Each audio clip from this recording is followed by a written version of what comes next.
മഴക്കാലത്ത് ഈ മൺകൂനുകൾ ഇവിടെ ഇങ്ങനെ കിടന്നാൽ വലിയ ദുരന്തമുണ്ടാകും.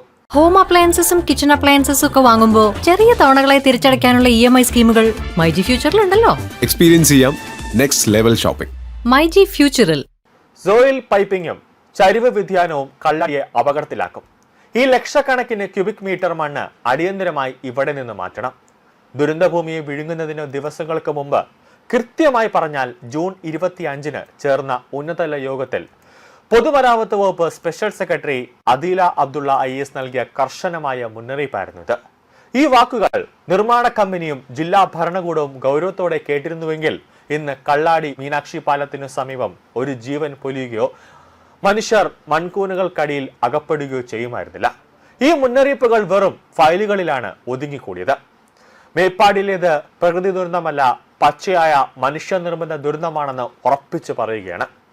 അദീല അബ്ദുള്ള മലബാർ മേഖലയിൽ നിന്നുള്ള ആദ്യ IAS ഉദ്യോഗസ്ഥയാണ്. കൂടാതെ 2 വർഷം വയനാട് ജില്ലാ കളക്ടറായിരുന്നു. വയനാട് മണ്ണിന്റെ സ്പന്ദനം നല്ലപോലെ അറിയാമായിരുന്ന ഒരു IAS ഉദ്യോഗസ്ഥ. ആ IAS ഉദ്യോഗസ്ഥയുടെ വാക്ക് സർക്കാർ ഉദ്യോഗസ്ഥർ വില കൊണ്ടിരുന്നുവെങ്കിൽ ആ മീറ്റിംഗിൽ, നടന്ന ഉന്നതതല യോഗത്തിൽ അത് നല്ല രീതിയിൽ അവർ എടുത്തിരുന്നുവെങ്കിൽ ഇന്നൊരു ദുരന്തം അവിടെ ഉണ്ടാകില്ലായിരുന്നു. മലബാറിന്റെ യാത്രാ സ്വപ്നമായ ആനക്കാമ്പോയിൽ കള്ളാടി മേഖല അല്ലെങ്കിൽ മേപ്പാടി തുരങ്കപാതയുടെ നിർമ്മാണമാണ് കൊങ്കൺ റെയിൽവേ കോർപ്പറേഷൻ ആണെന്ന് പറഞ്ഞ് കൈകാര്യക്കാനാണ് പൊതുമരാമത്ത് മന്ത്രി PK ബഷീർ ഇപ്പോൾ ശ്രമിക്കുന്നത്.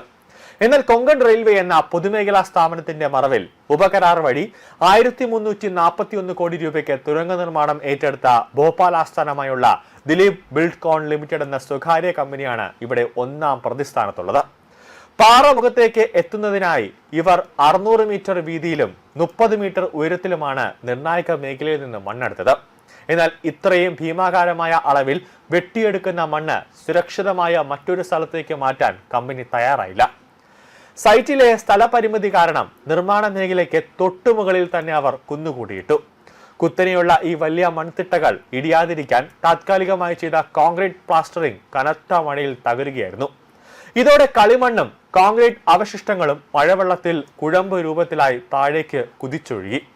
ടാങ്കർ ലോറികൾ വഴി കളിപ്പാട്ടങ്ങൾ പോലെ ഒലിച്ചുപോയത് അതുകൊണ്ടാണ്. ജൂൺ 25-ന് ചേർന്ന യോഗത്തിൽ സ്പെഷ്യൽ സെക്രട്ടറി അദീല അബ്ദുള്ള അപകട സാധ്യത മുന്നിൽ കണ്ട് വ്യക്തമായ പരിഹാര മാർഗങ്ങൾ നിർദ്ദേശിച്ചിരുന്നു.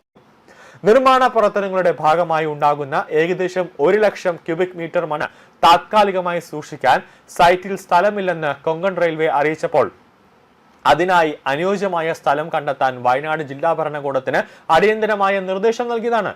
സ്ഥലത്തിന് വാടക നൽകാൻ തയ്യാറാണെന്ന് കമ്പനി വ്യക്തമാക്കിയിരുന്നു. എന്നാൽ നിർമ്മാണ സൈറ്റിൽ നിന്ന് മണ്ണ് പുറത്തേക്ക് കൊണ്ടുപോകുമ്പോഴുള്ള റോയൽറ്റി ഫീസ് ഒഴിവാക്കി തരണമെന്ന കമ്പനിയുടെ ആവശ്യത്തിൽ തട്ടി കാര്യങ്ങൾ ചുവപ്പ് നാടയിൽ കുടുങ്ങി. റോയൽറ്റി തർക്കവും സാങ്കേതിക ചർച്ചകളും നീണ്ടുപോയപ്പോൾ കമ്പനി ചെയ്തത് അപകട ഭീഷണി ഉയർത്തിയ മൺകൂനുകൾക്ക് മുകളിൽ ടാർപോളിനിട്ട് മൂടി വയ്ക്കുകയാണ് ചെയ്തത്. ലക്ഷക്കണക്കിന് ക്യൂബിക് മീറ്റർ മണ്ണിന്റെ സുരക്ഷയെ ഒരു കഷ്ണം ടാർപോളിൻ തുണിയിൽ ഒതുക്കിയ ഭോപ്പാൽ കമ്പനിയുടെ ലോജിക്ക് തന്നെയാണ് കനത്ത മഴയിൽ പാളിപ്പോയത്. പ്രതിദിന മഴ 250 മില്ലിമീറ്ററിൽ കൂടുതലായാൽ നിർമ്മാണ പ്രവർത്തനങ്ങൾ പൂർണ്ണമായും നിർത്തിവെക്കണമെന്നും അതിശക്തമായ മഴയുണ്ടായാൽ താഴെ മീനാക്ഷി പാലത്തിന് സമീപം താമസിക്കുന്ന കുടുംബാംഗങ്ങളെ അടിയന്തരമായി മാറ്റിപ്പാർപ്പിക്കണമെന്നും അതിന്റെ ചെലവുകൾ കരാർ കമ്പനി വഹിക്കണമെന്നും അദീല അബ്ദുള്ളയുടെ നേതൃത്വത്തിൽ ചേർന്ന യോഗത്തിൽ അസംയുക്തമായി തീരുമാനിച്ചതാണ്. കഴിഞ്ഞ 2 ദിവസമായി വയനാട്ടിൽ കനത്ത മഴ പെയ്തിട്ടും ഈ കുടുംബാംഗങ്ങളെ സുരക്ഷിത സ്ഥാനങ്ങളിലേക്ക് മാറ്റാൻ എന്തുകൊണ്ട് ജില്ലാ ഭരണകൂടമോ തദ്ദേശ സ്ഥാപനങ്ങളോ തയ്യാറായില്ല? പാവപ്പെട്ട മനുഷ്യരുടെ ജീവന് കാവലാകേണ്ടവർ ഫയലുകളിൽ മാത്രം ജാഗ്രത കാട്ടിയതിന്റെ ദുരന്തഫലമാണ് ഇപ്പോൾ കല്ലാടിയിൽ കാണുന്നത്. കൂടാതെ ഇതിന്റെ ഉത്തരവാദി സുപ്രീം കോടതി ഉൾപ്പെടെയുള്ള നീതിന്യായ സംവിധാനങ്ങളുമാണ്. വയനാട്ടിൽ തുരങ്കപാത നിർമ്മിക്കരുതെന്ന് പരിസ്ഥിതി വിദഗ്ധരും അതോടൊപ്പം തന്നെ വയനാട്ടിനെ നല്ലപോലെ അറിയാവുന്നവർ 100 വട്ടം തലയിൽ കൈവച്ച് പറഞ്ഞിട്ടും സുപ്രീം കോടതിയോ ഹൈക്കോടതിയോ ഇതിൽ കേട്ടില്ല. അന്ന് പിണറായി സർക്കാർ ഒരു 4 വോട്ടിന് വേണ്ടി വയനാടിൽ JCB അടക്കം കമ്പി അടക്കം വയനാട്ടിന്റെ ആ ലോല ഹൃദയത്തിന്റെ നെഞ്ചും കൂടെ കുത്തിക്കീറിയപ്പോൾ അന്ന് തുടങ്ങിയതാണ് വയനാടിന്റെ ശാപം കൊണ്ട് ഈ വീർപ്പ് മുട്ടിക്കുന്ന ഈ പ്രകൃതി ദുരന്തങ്ങൾ. 4 വോട്ടിന് വേണ്ടി സർക്കാരുകൾ കാണിച്ചു കൂട്ടുന്ന ഇത്തരം കോപ്രാത്തരങ്ങളാണ് വയനാട്ടിലെ ജനങ്ങൾ ഒരു മഴ പെയ്യുമ്പോൾ ഭീതിയുടെ ആകാശത്തേക്ക് നോക്കി കണ്ണിൽ ഒരു തുള്ളി കണ്ണീരിങ്ങനെ വീഴ്ചുകൊണ്ടിരിക്കുന്നത്. ഇനിയും സർക്കാർ സംവിധാനങ്ങൾ ഇതെല്ലാം മനസ്സിലാക്കിയില്ലെങ്കിൽ വരും ദിവസങ്ങളിൽ വയനാട്ടിൽ വീണ്ടും മനുഷ്യനിർമ്മിതമായ ദുരന്തങ്ങൾ ഉണ്ടാകുമെന്ന കാര്യത്തിൽ യാതൊരു സംശയവുമില്ല.